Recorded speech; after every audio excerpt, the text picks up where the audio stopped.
비디오 테이프 수집에 열을 올리던 성규 씨는 2021년 10월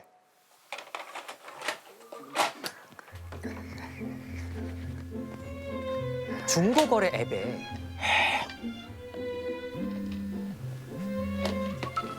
비디오 테이프 게시물이 새로 올라온 거예요.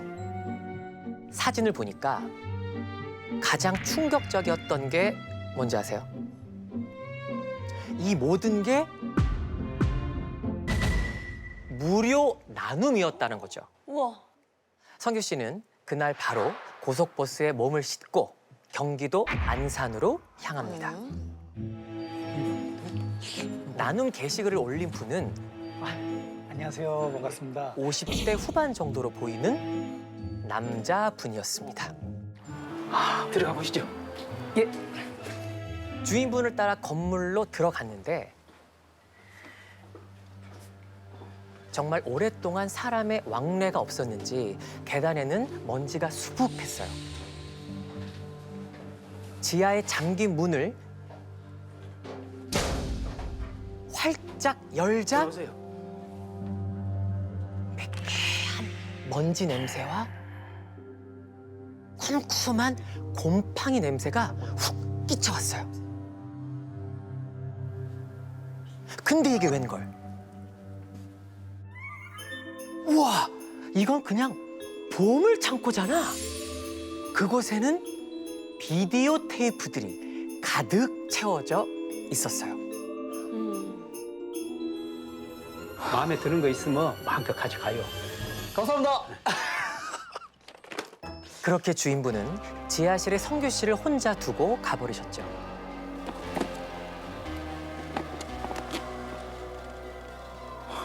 성규 씨는 한참 동안 비디오 테이프를 고르는데 온 정신을 집중했습니다. 이거 재밌겠다. 시간이 얼마나 흘렀을까? 지하실의 공기가 희박해서 그런지 머리가 좀 띵한 것 같고 숨도 잘 안 쉬어지기 시작했어요. 잠깐 쉬려고 밖으로 나왔는데 벌써 해가 지고 있더라고요. 빨리 챙겨서 가야지. 한 10분쯤 쉬다가 다시 지하실로 향했습니다.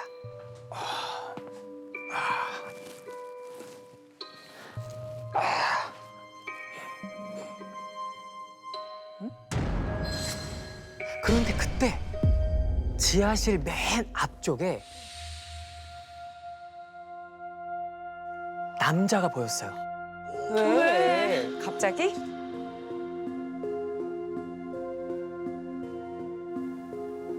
아, 무료 나눔 글을 보고 다른 사람도 왔나 보다. 성규 씨는 조급해졌어요. 먼저 잡는 게 임자니까 저 남자보다 더 빨리 골라야겠구나. 그런데 이상한 건 그 남자요. 비디오 테이프를 가지러 온 거면 이곳저곳 왔다 갔다 하면서 둘러볼 법도 한데 그 자리에 그대로 서 있더라고요. 이상하다. 그런데 그때 마음에 들어.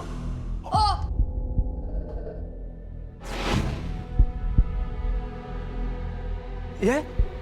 하고 되물었지만 남자는 답이 없었어요. 그리고 잠시 후 왜 저래? 마음에 들어. 또 다시 물어오는 겁니다. 그런데 어이씨, 널 언제부터 반말을?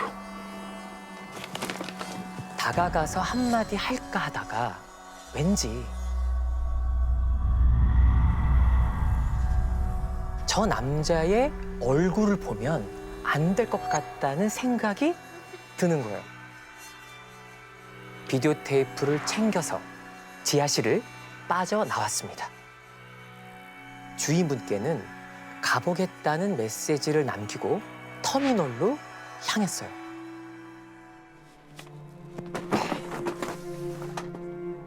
비디오 테이프를 씹고 버스에 올라탔습니다. 그렇게 버스를 타고 얼마나 달렸을까?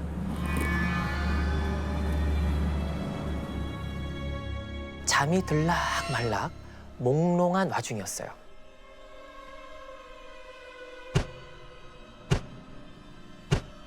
자꾸 뒤에서 의자를 미는 거예요. 아, 나 제일 싫어. 너무 예의 싫어. 없어.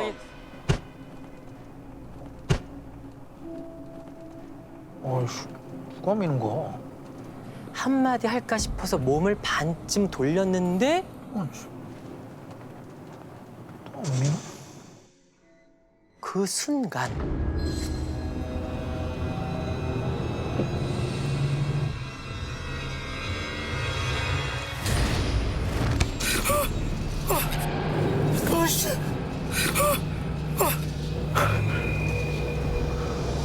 뒤쪽에는 아무도 없었습니다. 뒤에 아무도 없는데? 그럼 누가 내 발목을 잡았던 거지? 하지만 그런 생각도 잠시 그저 지하실에 너무 오래 있다 보니 피곤해서 헛것을 봤나 하고 넘겼어요. 아지트에 도착한 성규 씨는 비디오 테이프를 쌓아놓고 하나하나 닫기 시작했어요. 그런데 비디오 테이프 상태가 이 정도로 심했나? 여기저기 검붉은 얼룩들이 있었던 거예요. 그리고 코 속을 깊숙이 찌르는 그 비릿한 냄새. 기다. 좀 찝찝하긴 했지만 깨끗이 닦으면 괜찮겠지. 그런데 그때부터 이상한 일이 계속 생기기 시작했어요. 잠깐 상가 화장실에 다녀온 뒤 사람의 실루엣이 쓱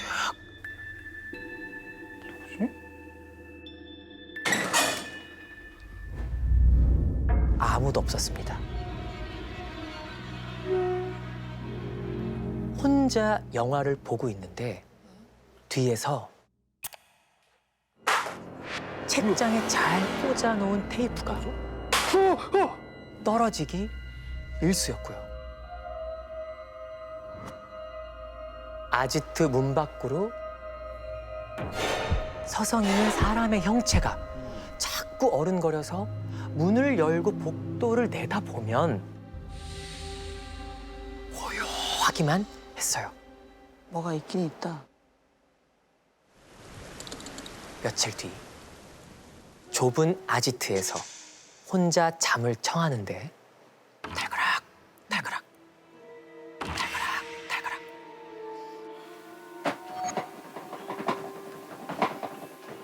주변을 살펴봤는데요. 책장 앞에 등을 지고 서 있는 모습이 보이는 거예요. 그 남자가 따라왔구나. 안산 지하실에서 만났던 그 남자. 너 따라왔어. 따라와요? 안 들어.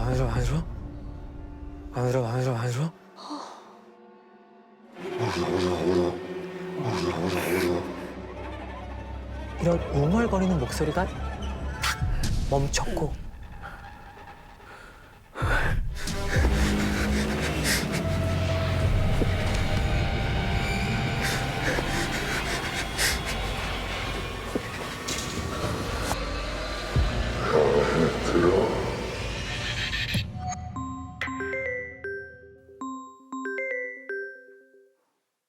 오, 다행이네. 전화가 왔네. 전화다. 전화를 걸어온 건 중고 거래 사이트에서 알게 돼 승철이 형이었어요. 형, 저 귀신 본 것 같아요. 야, 아무리 중고거래가 다 그렇다지만 출처는 제대로 알고 가줘야지. 야, 그거 뭐 이상한 거 아니야? 순간 내가 가지고 오면 안 될 걸 가지고 왔구나. 안산 지하실에서 가져온 비디오 테이프를 모두 내다 버리기로 결심했습니다. 아 근데 그때 잘 버려야 돼 그것도. 이제 여기다가 이제 촛불 켜놓고 소주 갖다 놓고 소금을 이렇게 쫙 뿌렸어요. 이렇게 못 나가게. 제 나름대로 하고 나서 50리터 봉지에다 그냥 다 넣어가지고 깔려있던 소금 그 다 위에 얹고 그래가지고 그냥 갖다 버렸습니다. 비디오 테이프를 버리고 난 후로는 가위에 눌리는 일은 없었는데요. 그나마 다행이네. 다행이네요. 그 일을 겪고 나서 이제 나랑 비슷한 그런 게 혹시 있지 않을까 하고 찾아봤는데 아주 옛날인데 비디오 살인 사건 뭐 그런 게 있더라고요. 학력 범죄가 급증하고 있는 가운데 3월 초 보험금을 잃은 위장 강도욱이 살인을 부른 끔찍한 사건이 발생하였습니다. 범인이 자신의 범행 전모를 비디오 카메라로 촬영해 두었던 것입니다. 아, 저거 내가 옛날에 방송에서 다뤘던 것 같아. 응. 그 생각을 해봤어요. 살인 사건이 일어났는데 그 공간에 있던 비디오들은 전부 폐기됐을까? 아니면 그 청소해주고 수거해주는 그런 업체들이 가져가서 그거를 다시 유통시키지 않았을까? 만약에 그곳에 있던 비디오도 그렇게 유통이 됐으면 나처럼 어딘가에서는 그게 아직 남아있지 않나? 짧은 의식을 마친 성규 씨가 비디오 테이프를 밖에 버리고 아지트로 돌아왔는데 문득 승철이 형에게 들었던 이야기가 떠올랐다고 합니다. 야 귀신은 대나무처럼 속이 비어있는 물건에 잘 붙는다더라. 비디오 테이프가 속이 텅 비어 있잖아. 이 말을 떠올리자 등줄기를 타고 소름이 쫙 돋았어요. 다 비어 있죠. 아, 비디오 테이프 하나하나가 귀신의 집이 될 수도 있겠구나. 그렇다면 여긴 귀신 아파트나 다름없겠구나.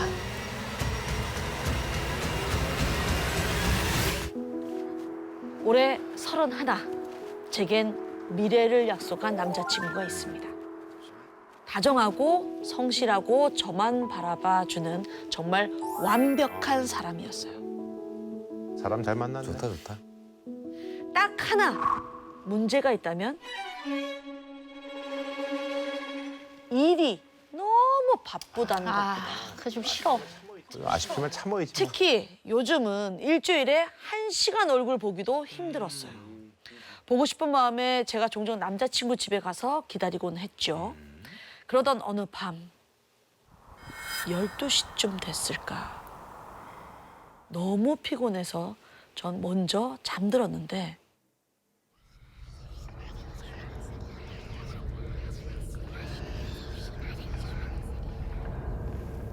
현관 밖이 소란스럽더라고요. 잠옷바람에 나가보긴 좀 귀찮고 인터폰 모니터를 켜서 현관 밖을 확인을 했어요. 화면에는 텅 빈 복도뿐 아무것도 보이는 게 없었죠. 그때 휑한 눈에 여자의 얼굴이 나타났어요.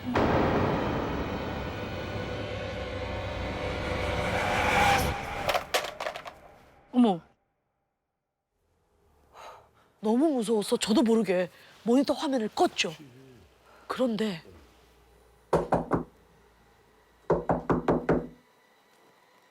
이번엔 문을 두드리더라고요. 뭐 용건이 그리고- 있네.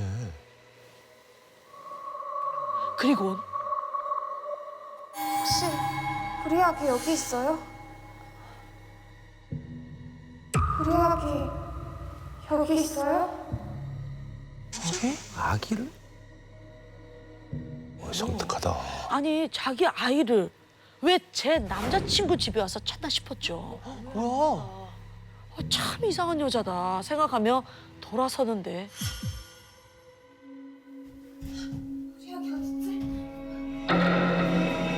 여자가 거실 한가운데 있는 거예요. 우리 아기 어딨지? 우리 아기 어딨지?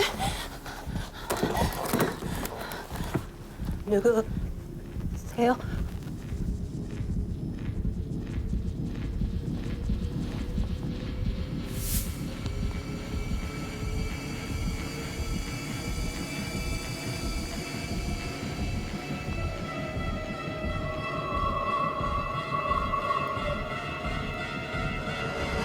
그런데 여자의 행색이 너무 끔찍했습니다. 양쪽 다리에서 피가 철철 흘러내리고 있었거든요.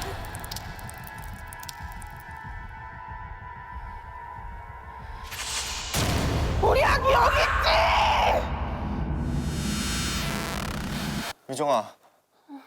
미정아. 괜찮아? 왜 이렇게 식은땀을 흘려? 오빠 왔어. 정신을 차려보니 남자친구가 저를 깨우고 있었습니다. 아주 무서운 꿈을 꿨네. 다행히 꿈이었던 거죠. 어떤 여자가 아기를 찾는 거야. 우리 집에서. 혹시 자기 나 몰래 아기 숨겨놓은 거 아니야? 너 요즘 왜 이래? 재밌어? 그게 농담으로 할 얘기야? 갑자기 너무 심하게 화를 내는 거예요. 그냥 장난친 거야. 얼른 사과했지만 남자친구의 화는 좀처럼 풀리지 않았죠. 다음 날 남자친구는 제 연락을 받아주지 않았습니다. 너무 심하다. 좀 과한데. 찔렸나? 그렇게 하루 종일 남자친구를 기다리다가 집 밖에 나왔죠. 세대, 나랑 잠깐 얘기 좀 해. 네. 대체 밤마다 무슨 일이야? 응? 그 집 때문에 우리 너무 힘들어. 애기 우는 소리에 잠을 잘 수가 없어. 뭐야? 아니 아직 결혼도 하지 않은 저에게 웬 아기라니요. 저희 집에 아기 없다고 재차 말씀을 드렸지만 믿어주지 않으셨습니다. 그런데 아주머니의 말을 듣고부터 제게도 이상한 일이 생기기 시작했어요. 뭔데? 아이 깜짝이야. 아이 깜짝이야. 정말 어디선가 아기 울음소리가 들리는 거예요.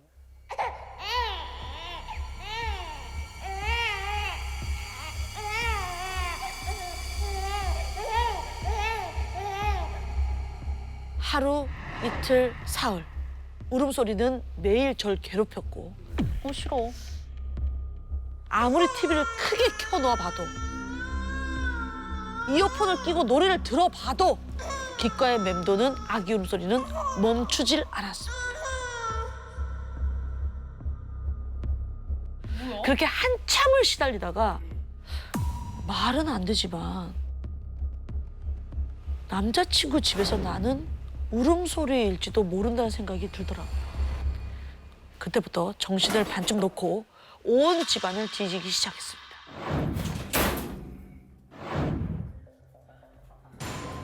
미친 듯이 보이는 공간이란 공간은 모조리 다 열어봤어요. 그때 남자친구 책상 서랍에서 새하얀 베네 쪼그리 한 벌을 발견했어요. 이거 뭐야 또? 뭐야, 왜 있어? 베네 쪼그리를 보는 순간 왠지 모를 불길한 기운이 느껴졌습니다. 싸지. 저주 걸린 물건 같달까? 자꾸 들리던 아기 울음소리가 다 이 베네 쪼그리 때문인 것 같았죠.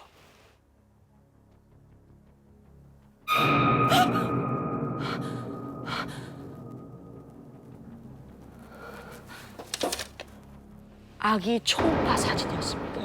이 사람의 과거가 있었구나.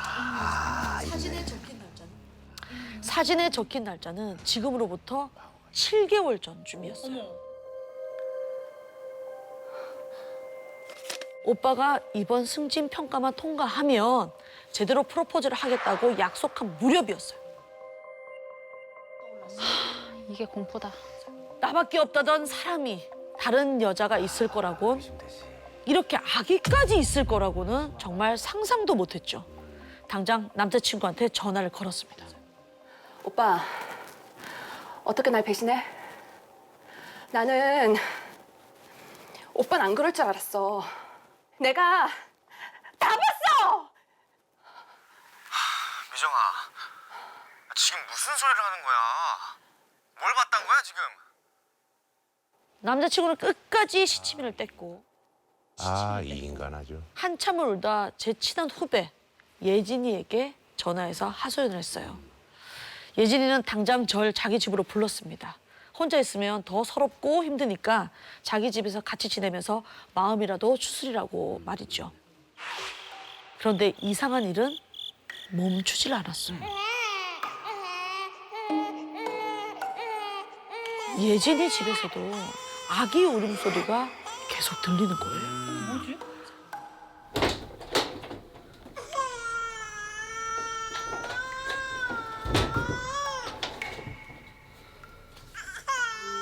울음소리는 거실에서 나는 것 같았죠. 이제는 아기가 자지러질 정도로 울기 시작했어요. 너무 싫어.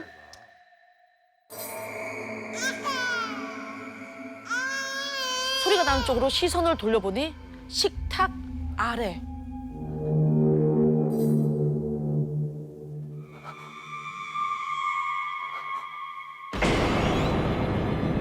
피로 물든 치마를 입은 여자가 쪼그려 앉아 있었습니다.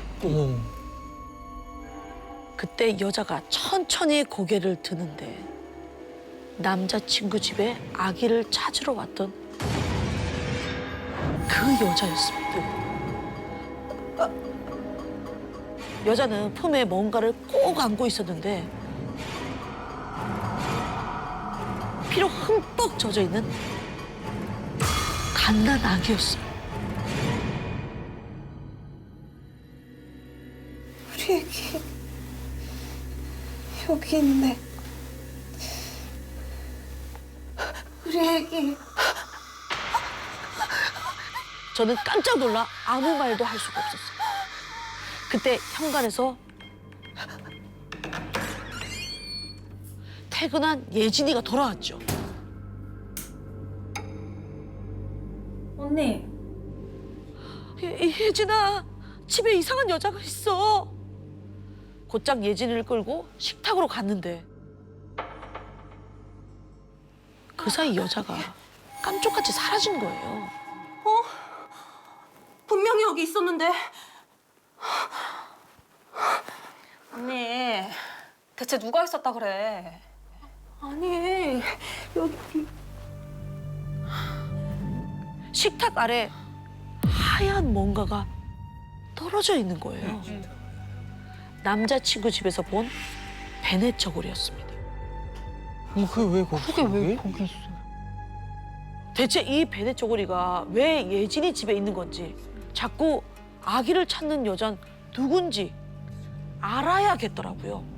당장 남자친구에게 가려는데 예진아, 나 잠깐 나갔다 올게. 언니, 이거 먼저 봐봐. 제게 영상 하나를 보여줬습니다. 예진이 집 거실을 찍고 있는 CCTV 화면이었는데요. 저와 예진이는 침실로 들어가고 거실은 텅 비어 있었습니다.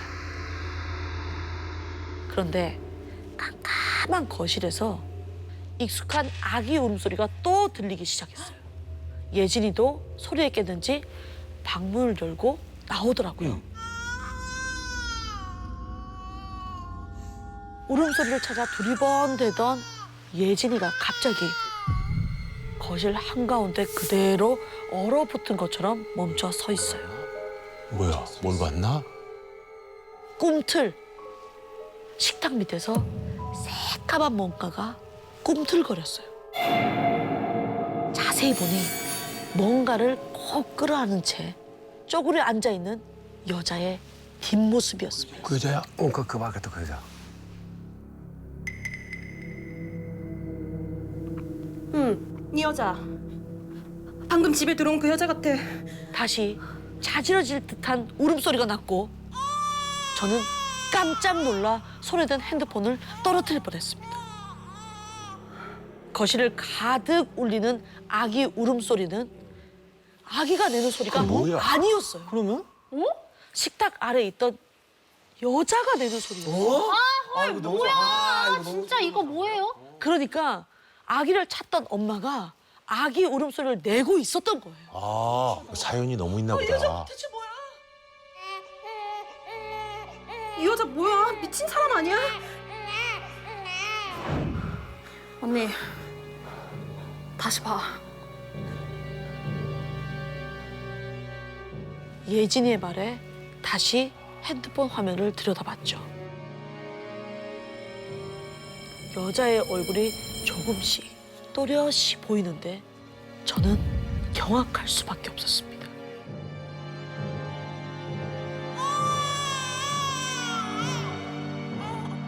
아기 울음소리를 내고 있는 여자가 저였구나.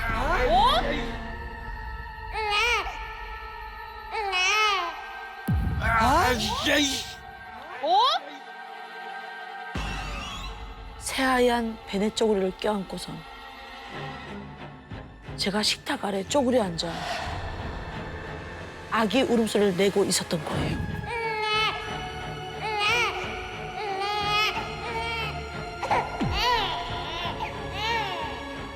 빙의가 됐나? 베네 쪼그리를 껴안고 아기 울음소리를 내는 저를 보니 잊고 있던 일이 생각이 났습니다. 나 임신했었지. 제가 몇 달 전 임신했었거든요. 충격받았구나. 언니한테 되게 오래된 남자친구가 있었는데 그때 혼전 임신을 하게 돼서 휴직을 낸 상태였거든요. 사고로 애를 잃어버리고 나서 자기라도 애기 혼을 좀 달래주고자 장례식 같은 거라도 조그맣게라도 하려고 그때 베네 쪼그리를 섰다고 해요. 죄책감이 있었나 보다. 저는 오늘도 잃어버린 제 아기를 찾고 있습니다. 오늘 밤엔 아가가 제가 준비한 베네 쪼그리를 입으러 와줄까요? 일단 이 사연을 보내주신 은호 씨는요, 여름방학만 되면 이제 거제도에서 사시는 외할머니 댁에 가서 놀곤 했대요. 거제도. 근데 이 할머니네 집에서는 꼭 하나 지켜야 되는 규칙이 있었어요. 바로 집에 혼자 절대 있지 말 것. 무슨 저런 규칙이 집에 혼자 있는지 알았다. 할머니는 10분, 15분씩 볼일을 보러 갈 때도 은호 씨를 절대 혼자 두질 않고 데리고 가시거나 이 옆집에 맡기곤 하셨대요. 처음에는 손자가 걱정이 돼서 그런가 싶었는데 다른 이유가 있더라고요. 벌써 무섭다. 어느 날 평소처럼 옆집에 맡겨진 은호 씨가 친구랑 잘 놀다가 싸운 거예요. 아, 나 집에 갈 거야! 이러고는 그냥 휙 외할머니 댁으로 돌아갔어요. 혼자 와서 이제 뭐 만화책도 보고 그림도 뭐 그리면서 자기도 모르게 그냥 스르륵 잠이 들어버린 거예요. 갑자기 아이고, 우리 은호 여 있나? 지금 집에 혼자 있나? 외할머니가 볼일을 마치고 옆집에 갔다가 은호 씨가 없는 걸 알고 깜짝 놀라서 집으로 뛰어오신 거죠. 아이고, 니 와 혼자 있노? 집에 혼자 있으면 귀신이 잡으러 오는 거 모르나? 인자하시던 할머니가 그날 정말 세상 무서운 얼굴로 은호 씨 엉덩이를 팡팡 때리더래요. 근데 은호 씨는 사실 억울하잖아요. 사고를 친 것도 아니고 그냥 와서 얌전히 잘 놀고 있었는데 그날 밤까지도 은호 씨가 서러워서 할머니한테 등을 돌리고 씩씩대고 있으니까 할머니가 아이고, 할미가 미안하대. 이거 미안하다. 하시면서 이 이야기를 시작하셨대요. 이제부터는 할머니 시점에서 말씀드릴게요. 손자한테 얘기를 해주는군요. 옛날에 할미가 시집을 와서 너네 엄마를 낳았을 때 59년 6월쯤이니까 딱 그때 있었던 일이야.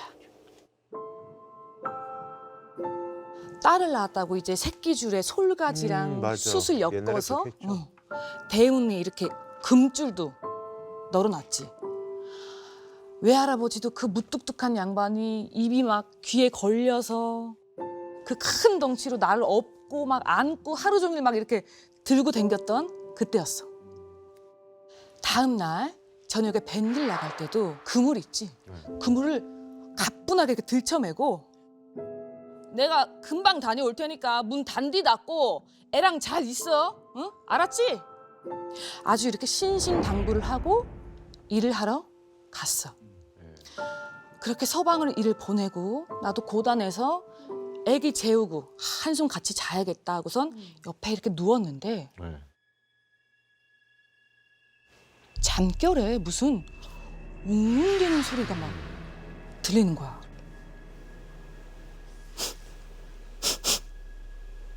여기 냄새 난다. 응? 이 집이지? 이 집에서 나는 냄새지? 귀신이야. 꼭 여러 명이 수근수근수근수근 수근대는 소리. 이런 소리가 나는 거야. 순간 벼락 맞은 것처럼 잠에서 깼어. 애가 이제 깰까봐 조심조심 일어나서 안방문을 이렇게 열어봤지. 근데 옛날 집이니까 안방문을 열면 마당이 이렇게 훤히 보이는 집이잖아. 이렇게 보니까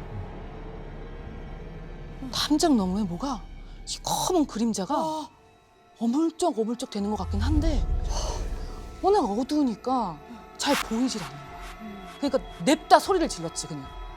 누가 너희 집에 와서 이렇게 시끄럽게 날리고? 그랬더니 담장 저편에서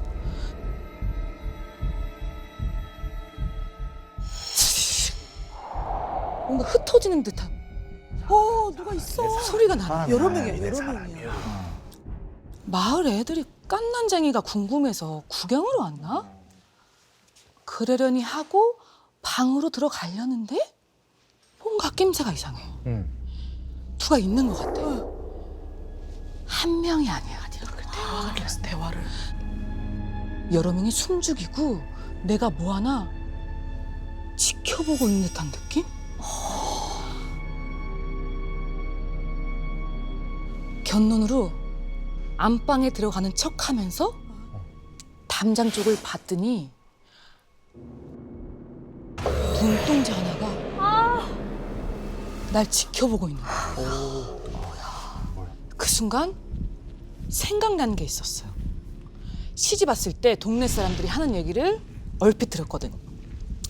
근처 산속에 아기 잡아먹는 귀신이 산다는 거야.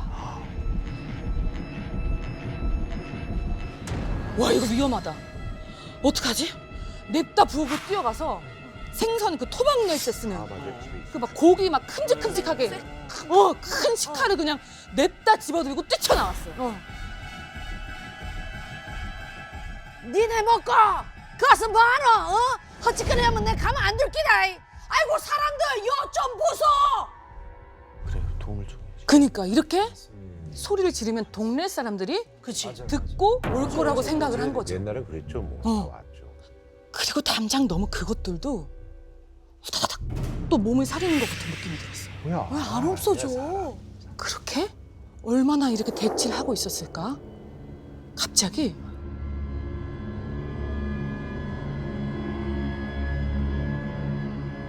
담장으로 검은 그림자가 하나 쓱 올라오는 거야. 뭐야? 그러더니 어둠 속에서 그게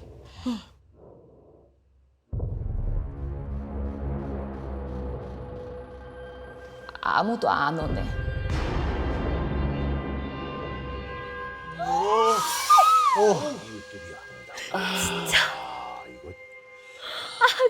그거를 시작으로 정말 무섭다. 담장 너머에서 검은 그림자들이 슬금슬금 고개를 내미는 거야. 그러면서 자기들끼리 나를 가리키면서 수군대더라고. 뭐라고? 혼자 있지? 그렇지. 내가 혼자 있다고 했잖아. 가자. 지금 가져오자. 가져와? 가져오자. 뭘 가져와? 돈? 나는 얼른 마당을 가로질러 가서 대문에 빗장을 걸었어.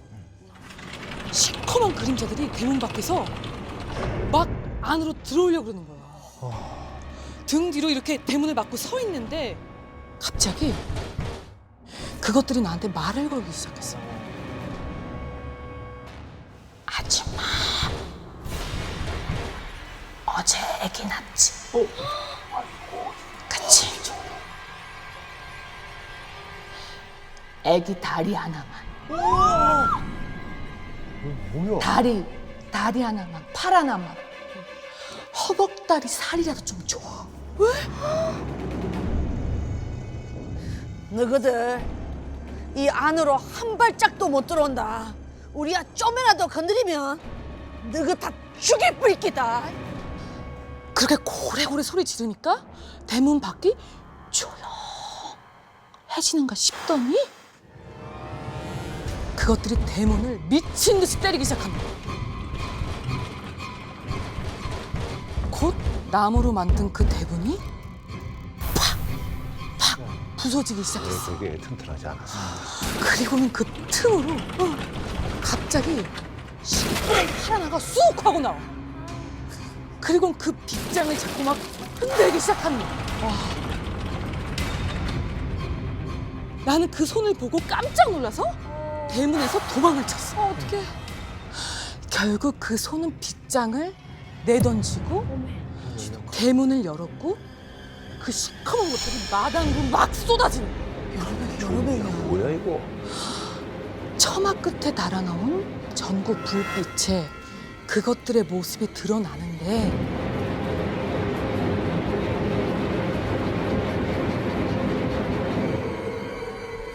머리는 다 산발이에요. 그리고 눈만 빼고 온 몸을 붕대로 칭칭 감아놨더라고. 그 시커먼 것들이 한 몸처럼 한 대 딱 뭉쳐서 몸을 흔들 이러면서 나한테 천천히 걸어오는 거야.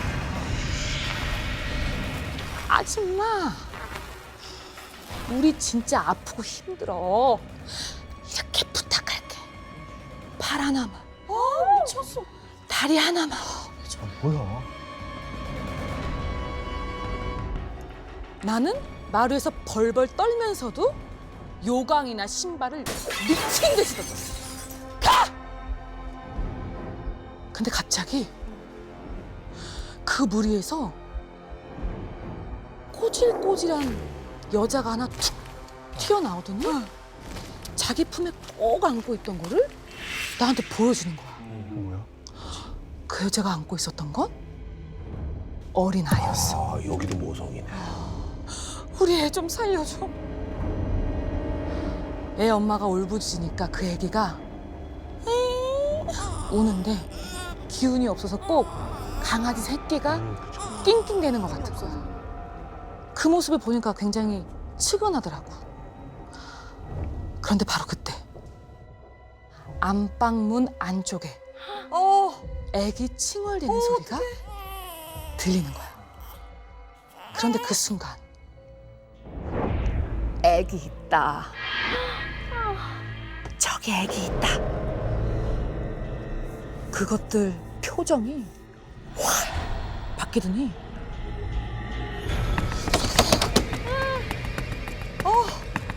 안방 쪽으로 막 달려오는 거야. 안 돼. 미쳤나 봐.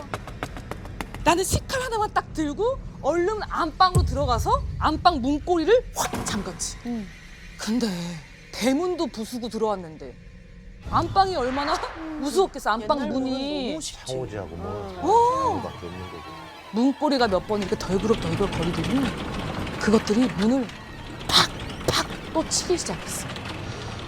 나는 애를 안고 벌벌벌벌 떨면서도 한 손에는 식칼을 몇 번이고 이렇게 고쳐 잡으면서 부서지는 그 안방 문을 쳐다보고 있었지.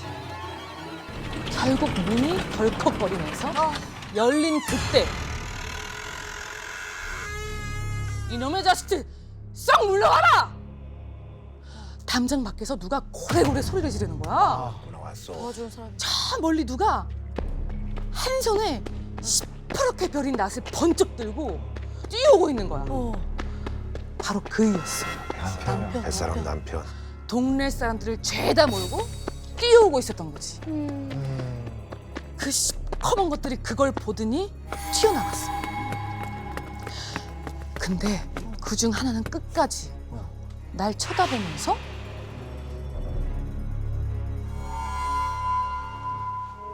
우리도 살고 싶어 그래 하고는 나가는 거야.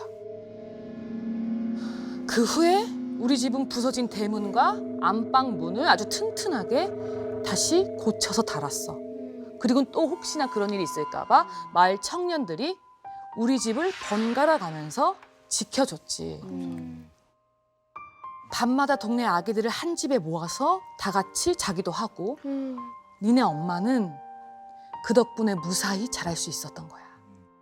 그래서 우리 손주도 이 할미가 집에 혼자 있지 말라는 거야. 자, 외할머니 이야기는 여기서 끝이었어요. 근데 이야기를 다 듣고 나니까 은호 씨는 그게 궁금한 거야. 그 애기 잡아가는 귀신은 누구야? 진짜 귀신이야? 그랬더니 할머니가 고개를 아니요. 귀신 아니. 저으시면서 사실 당시에 몹쓸 병에 걸린 사람들이 산에서 모여 살았다는 거야. 근데 그 환자들 사이에서 깐난 아이를 먹으면 병이 낫는다는 속설이 돈 모양이었던 거죠. 진짜였어. 그래서 마을을 기웃거리다가 대문에 금줄이 이렇게 걸려 있으니까 알고 그 집 갓난 아이를 잡아가려고 몰래 혼자 있으면 데려가려고 내려왔던 거라고 하더라고. 사람이었어. 외할머니는 그래도 자기 아이를 살려달라고 울부짖던 그의 엄마만 생각하면 그래 그 마음이 이해는 간다 하셨대요. 은호 씨는 지금도 이 사연을 슬프고 아픈 이야기로 기억하고 있다고 합니다. 때는 4년 전 딱 이맘때입니다. 저는 여름 휴가차 친구와 함께 낚시 캠핑을 계획을 했어요. 낚시 좋죠. 네. 여러분도 잘 아시겠지만 이 초보는 말이죠. 바로 장비빨 아니겠습니까? 맞아요. 장비가 다 사야지. 정말 중요합니다. 정말. 사는 재미. 100만 원대를 호가하는 이 짜릿한 손맛을 느낄 수 있게 해주는 이 낚싯대부터 물속을 꿰뚫어보는 어군 탐지 그리고 고성능 고무 보트까지. 보트까지 있었어요? 저와 제 친구는 눈에 들어오는 대로 정말 닥치는 대로 이것저것 다 시원하게 플렉스했습니다. 신났네. 왜? 무이자 12개월 할부가 있기 때문에. 사실 여러분 이러려고 돈 버는 거 아니겠어요? 이렇게 행복하면 우리가 되는 거지. 행복 지수를 네. 올리기 위해서. 행복하면 되는 거. 바로 이런 것들은 내일에 내가 갚으면 되는 거 아니겠어요? 자, 이제 낚시 장비까지 다 갖췄으니까 이제 뭘 해야겠습니까? 가야죠. 그렇죠. 잡으러 가기 위해서는 명당을 찾아야 돼요. 스팟이 중요해요. 네. 터가 중요해요. 그래서 스팟을 찾기 위해서 낚시 한 커뮤니티에 들어가서 찾아보니까 충남 보령의 한 호수에서 고기가 정말 잘 잡힌다는 글이 있더라고요. 딱 여기다 싶더라고요. 그래서 저희는 계획을 합니다. 그렇게 대망의 여름 휴가 날 설레는 마음으로 저희는 출발했어요. 그렇게 저희가 도착을 하니까 해는 벌써 뉘엿뉘엿 지고 있었죠. 근데 이상하게 휴가철인데 그곳에 사람이 아무도 없는 거예요. 잘 잡히는 곳인데? 바글바글해야 되는데. 이상할 정도로 아주 편한 거예요. 야, 사람이 별로 없는데? 더 좋은 거지 그러면.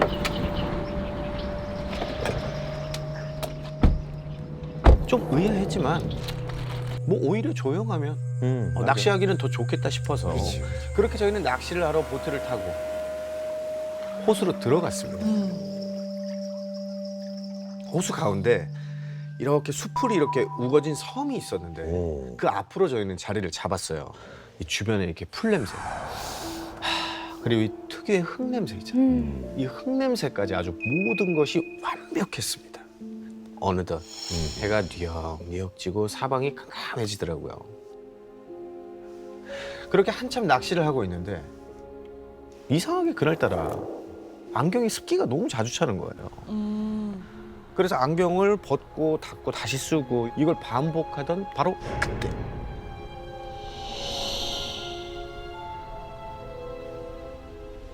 저 앞에 보이는 수풀 사이에서 뭔가랑 눈이 마주친 거예요. 뭐야? 눈? 수풀? 네. 사이에.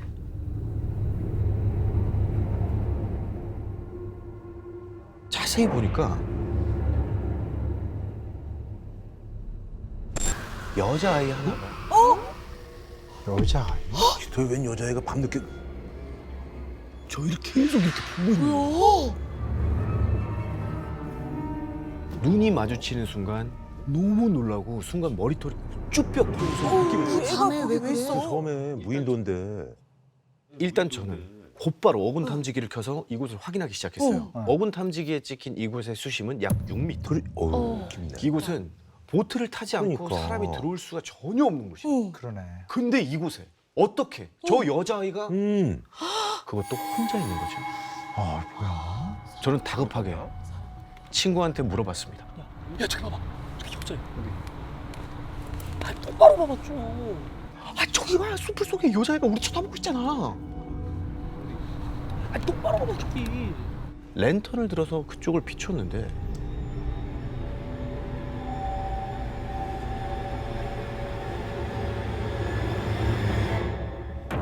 여자애가 없는 거예요. 아무것도 없잖아. 아, 진짜 있었다니까 좀. 아, 잘못 봤겠지. 그 여자애는 감쪽같이 사라진 겁니다. 사실 그때까지는 뭐 친구 말대로 잘못 봤을 수도 있으니까 아, 그랬나 보다 싶었죠. 그럼에도 찝찝한 마음이 없어지지가 않더라고요. 친구에게 낚시는 내일 마저 하고 일단 야식이나 먹자고 하고 저희는 안 서둘러 되면 접는 게 나아. 텐트로 돌아왔습니다. 한 새벽 3시쯤 됐을까요? 뒤척이다가 제가 잠을 깼는데 다시 잠을 자려고 해도 도통 잠이 오질 않더라고요. 그래서 안 되겠다 싶어서 낚시를 하려고 준비를 하는데 혼자.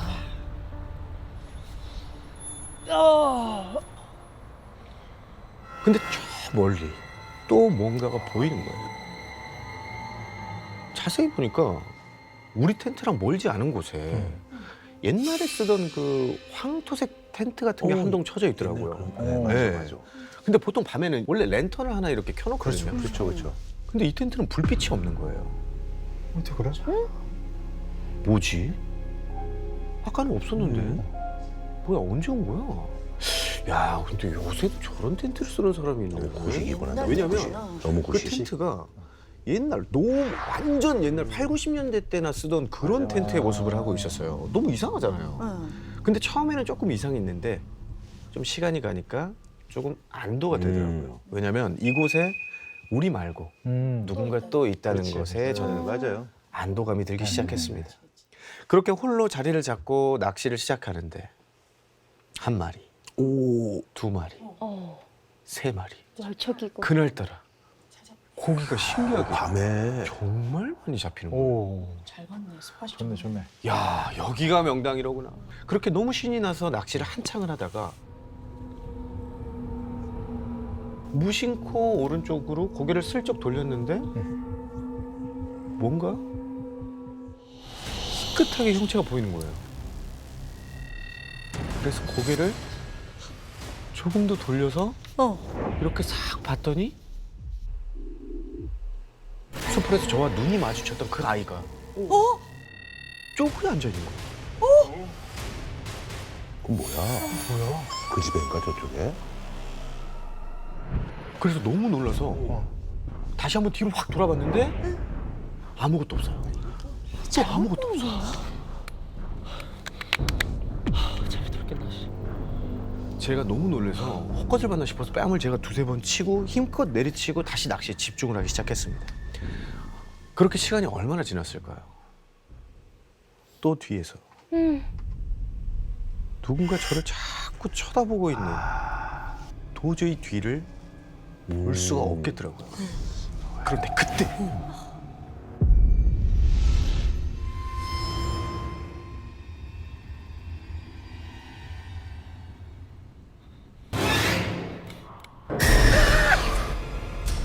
전 그대로 낚싯대를 집어 던지고 바로 텐트를 향해서 미친 듯이 뛰어서 들어갔어요.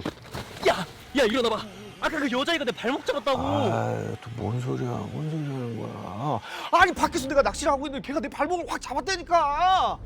아 진짜라니까. 야 놀라서 낚싯대 다 버리고 왔어. 뭐? 낚싯대? 아 고가의 낚싯대니까. 그게 얼마짜린데? 100만 원이니까. 충분히 그렇게 생각할 수 있어. 그럼 그 친구는 못 봤으니까 이 친구. 저보다 이 비싼 낚싯대. 맞아, 그럴 수 있어. 그렇지. 친구는 장난친다 생각하고. 이 홀로 남겨졌던 이 낚싯대가 더 걱정이 돼서 결국 그 친구는 일어났습니다. 저도 슬며시 친구를 따라서 나갔죠. 왜냐면 텐트 안에 혼자 있는 게 너무 무섭기도 하고. 같이 가는 게 낫지. 친구와 저는 던져놓고 온 낚싯대를 향해서 물가로 조금씩 걸어가면서 주변을 두리번 살피는데 이번에는 검은 형체가 보이는 거예요.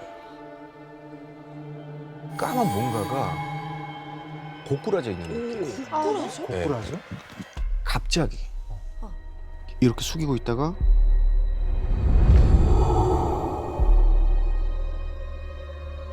확 하고 상반신을 고추 세우더니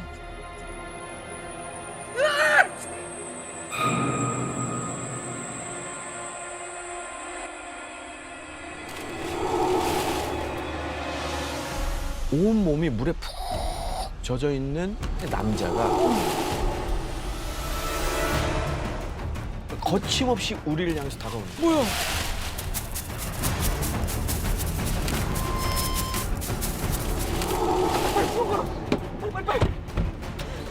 잔뜩 겁에 질린 저희는 재빨리 시동을 걸어서 그곳을 벗어났죠. 그러고 전 벗어났어. 백밀러를 확인하면서 물어봤습니다. 야 이번에 너도 봤지? 너도 봤지? 봤으니까 신고 봤지. 진짜 뭐냐? 저거 사람 맞냐? 그렇게 한 5분쯤 달렸을까요? 불현듯 머리에 스치는 게 있었습니다. 뭐? 낚싯대? 낚싯대. 그치. 여러분 아시잖아요. 너무 많이 두고 왔어요. 여러분 귀신보다 더 무서운 게 할부 아닙니까? 카드값. 카드값이잖아요. 이거는 사실 이해가 안 갈 수도 있지만 어쩔 수 없는 겁니다. 이해됩니다. 또 남자 둘이 있으니까. 맞습니다. 이 고가의 장비를 포기할 수 없었던 저와 제 친구는 맞아. 중간에 차를 세울 수밖에 없었습니다. 하지만 지금 돌아가는 것은 그치, 좀 위험하지. 너무 무서우니까 날이 밝을 때까지 일단 차 안에서 기다리기로 했어요. 저 좋네. 그러다가 살짝 잠이 들었는데 자지 마. 눈을 떠보니까 일단 어느덧 해는 중천이었습니다. 다행이다. 피곤했지. 푹 잤네. 근데 옆에 있던 친구가 갑자기 안돼 이렇게 화들짝 놀라면서 일어나는 거예요. 평소에 겁도 없고 굉장히 와일드한 친구였거든요. 충격이 꽤나 컸구나 싶었죠. 그렇게 저희는 다시 호수로 이동을 해서 후다닥 이 낚싯대와 짐을 챙겨서 그곳을 벗어났고요. 다 챙겼어. 이 악몽 같은 여름 휴가를 끝마칠 수가 있었습니다. 아우 다행이다. 그 후로 3일 뒤 저는 그 친구와 만나서 소주를 한 잔 먹게 됐습니다. 뒤풀이지, 뒤풀이. 그때 그 친구가 조심스럽게 얘기를 꺼내는 거예요. 그때 우리 차에서 얘기하다가 잠들었잖아. 그때 내가 꿈을 하나 꿨거든. 꿈속에서 친구가 잠을 자고 있었는데 누군가 그때 자기를 쳐다보는 기분이 들더래요. 그래서 창문을 이렇게 슬쩍 봤더니 하얀색 리본 블라우스를 입은 여자. 그리고 호수에서 쫓아온 그 남자. 거기에다가 꼬마 여자아이까지. 이 셋이서 차 안에 우리를 뚫어지게 이렇게 노려보고 있는 거야. 계속. 그러다 이 친구가 이들하고 눈이 딱 마주친 그 순간 계속 그때부터 미친 듯이 차 문을 두들기기 시작하고. 근데 우리가 문을 잠궜잖아. 그래서 못 들어오니까 차를 막 흔들더라고. 흔드는데 이게 느낌이 장난이 아니었어. 그때 네가 나 깨워가지고 진짜 다행이었어. 이런 얘기를 하는 거야. 그래서 저는 야 저기 뭐야 꿈이 참 살벌하네. 잠깐만.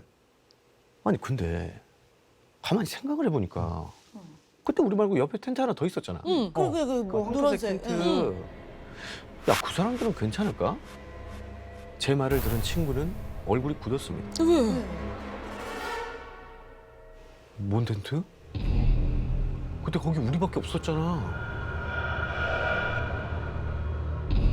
아니야, 그거 황토색 그 옛날 스타일 그 텐트 그거 옆에 있었잖아. 텐트가 있었다고? 못 봤구나. 친구와 이야기를 하면 할수록 점점 미궁 속으로 빠지는 기분이었어요. 숲을 속에 그 여자아이, 물에 젖은 채 쫓아온 그 남자, 그리고 의문의 텐트까지. 저는 이 찜찜한 마음을 안고 집으로 돌아오게 됩니다. 괜스레 무서운 마음이 들어서 여름임에도 집 안에 문이란 문은 다 잠그고 잠을 자려는데 이게 도통 잠이 안 오는 거예요. 안 오지. 그렇지, 대중성하지. 그래서 거실로 나와서 소파에 자리를 잡았습니다. 그렇게 누워서 잠이 들랑말랑 하다가 막 선잠에 빠져든 순간 어디선가 많이 맡아봤던 냄새. 그 특유의 흙냄새. 그리고 물비린내. 낚시터잖아.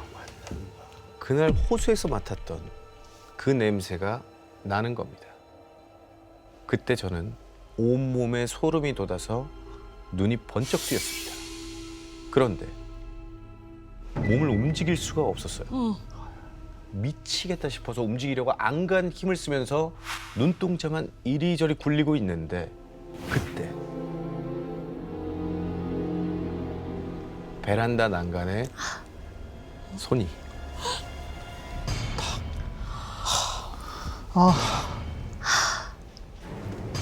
넘어오는 거야, 넘어오는 거야.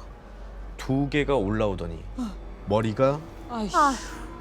쑥 하고 올라오는데 기다랗게 풀어헤친 머리카락, 하얀 리본 블라우스를 입은 여자가 여자가 베란다를 타고 우리 집으로 들어오기 시작하는 거예요.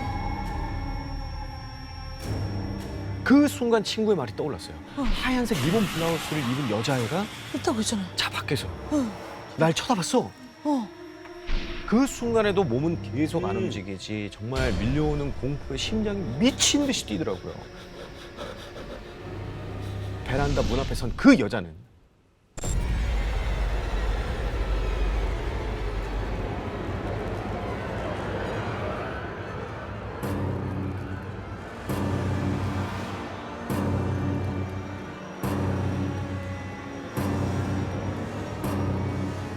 잠겨있는 이 베란다 문을 흔들기 시작하더라고요.